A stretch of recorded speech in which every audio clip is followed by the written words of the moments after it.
Sir मेरी 3 EMI bounce हो गई है, मैं सेटलमेंट कर लूं क्या? सर मेरे को 6 महीने हो गए अपने लोन का पेमेंट नहीं कर पा रहा हूं, मेरा कब सेटलमेंट होगा? सर एनपीए के बाद क्या होता है? सर पुलिस ने कॉल कर दिया एक ईएमआई बाउंस होते ही। सर मेरी जिंदगी तबाह कर दिया रिकवरी एजेंट ने, मैंने बस केवल 1 महीना अपना पैसा नहीं भरा है। तो ऐसे ऐसे सवाल आपके आते हैं, रेगुलर पूछते हैं व्हाट्सएप पे, हमारी वेबसाइट पे आके, और आप उन सब सवालों का जवाब ढूंढते हैं जब आपके पर्सनल लोन का ईएमआई बाउंस हो जाता है और आप पेमेंट नहीं कर पाते हैं। तो आज की वीडियो में मैं आपको बताऊंगा कि अगर आपके पास किसी भी बैंक का पर्सनल लोन है, किसी भी नॉन बैंकिंग फाइनेंस कंपनी का पर्सनल लोन है, अगर आपकी ईएमआई बाउंस हो गई है और अब आप चाहते हैं कि मैं सेटलमेंट कर लूं, तो दोस्तों कब आपको सेटलमेंट करना चाहिए और कब नहीं करना चाहिए, इस वीडियो में मैं आपको बताऊंगा। और बीच में आपको यह भी पता चलेगा कि कम से कम में आप सेटलमेंट कैसे कर सकते हैं, पूरा तरीका आपको बताऊंगा,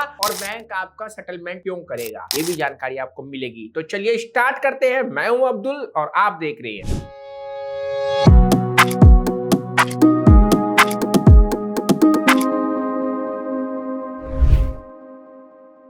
दोस्तों स्वागत है आपका आज की एक नई वीडियो में, और टॉपिक आपके लिए है दोस्तों पर्सनल लोन का सेटलमेंट कब करना चाहिए और कब नहीं करना चाहिए। यह चीज अगर आपको पता है तो आप जानबूझ के कभी भी सेटलमेंट नहीं करेंगे, और आपको ये अगर चीज पता रहेगी तो कम से कम में भी आप सेटलमेंट कर सकते हैं। तो सबसे पहले दोस्तों बात करते हैं कि कब करे सेटलमेंट। जी हाँ दोस्तों, आपको ये पता होना चाहिए कि आपको कब सेटलमेंट करना है। जब आप वित्तीय स्थिति को हैंडल नहीं कर पा रहे हैं, आपके घर की माली स्थिति खराब हो गई है, आपकी जॉब छूट चुकी है, आपके साथ कोई बड़ी साजिश हो गई है और आपकी ईएमआई देने की क्षमता खत्म हो गई है, आपने अपने पैसों को लगा दिया आईपीएल जैसे बड़े टूर्नामेंट में, किसी ने आपको बेवकूफ बना के आपके पैसों को शेयर मार्केट में लगवा दिया और वो पैसा नीलबट्टा सन्नाटा हो चुका है, किसी ने आपको बड़े बड़े सजबाग दिखा के आपके पैसों को इन्वेस्टमेंट कराया और वो पैसा आपका जीरो हो चुका है, आपकी जिंदगी में आर्थिक रूप से बहुत पिछड़ापन आ चुका है, घोर आर्थिक स्थिति में फंस चुके हैं, अब आपके पास रोटी कपड़ा और मकान का भी जुगाड़ करने लायक पैसा नहीं है,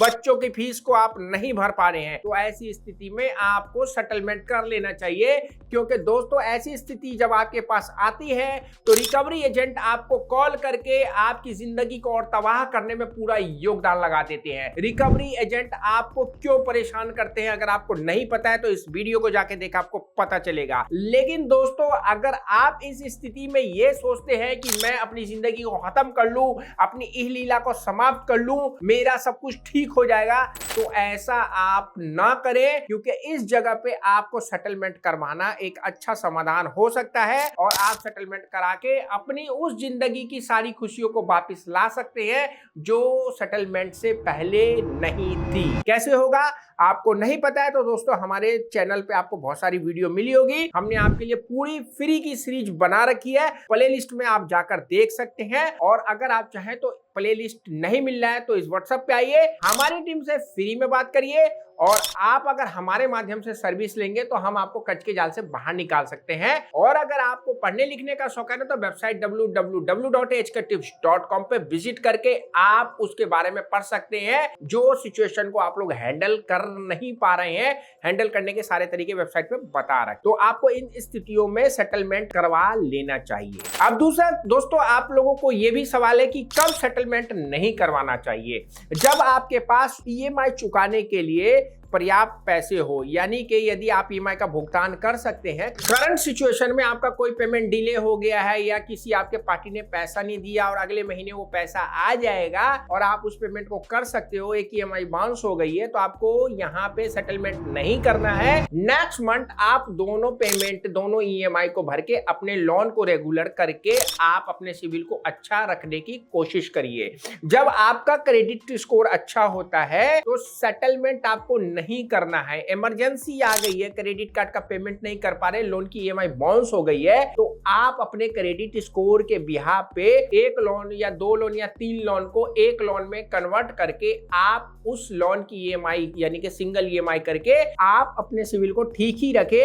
यहां पे भी आपको सेटलमेंट करवाने की जरूरत नहीं है। और तीसरा पॉइंट है दोस्तों कि आपको सेटलमेंट कब नहीं करवाना है। ये पॉइंट बड़ा ही आपके लिए इंपॉर्टेंट है, लिख लिए। जब आपने अपने पूरे लोन को सेटलमेंट के प्रोसेस में डाल दिया है और बैंक आपको ऑफर देना स्टार्ट कर चुका है और वो ऑफर बस इतना ही दे रहा है कि ऊंट के मुंह में जीरा, यानी कि 1 लाख के लोन का आपको 10,000 बेवफ कर रहा है, 90,000 पेमेंट करने के लिए आपको बोल रहा है, तो इस सिचुएशन में भी आपको सेटलमेंट नहीं करवाना है। क्योंकि दोस्तों जब आप सेटलमेंट के प्रोसेस में जाते हैं तो यहाँ पे सिविल आपका खराब होना ही होना है, तो आप कम से कम में करवाने की कोशिश करें। यानी कि वो 20% हो सकता है, 30% हो सकता है, ज्यादा से ज्यादा 40% हो सकता है। उससे ज्यादा में आपको सेटलमेंट का अगर ऑफर दे रहे हैं तो आपको यहाँ पे सेटलमेंट नहीं करवाना है। कुछ आपको फायदे भी बता दूं सेटलमेंट के। सेटलमेंट कराने के बाद दोस्तों आप जो पैसा बैंकों को दे रहे थे लेट पेमेंट चार्ज के रूप में या फिर वो डरा धराम के मिनिमम जो ले रहे थे,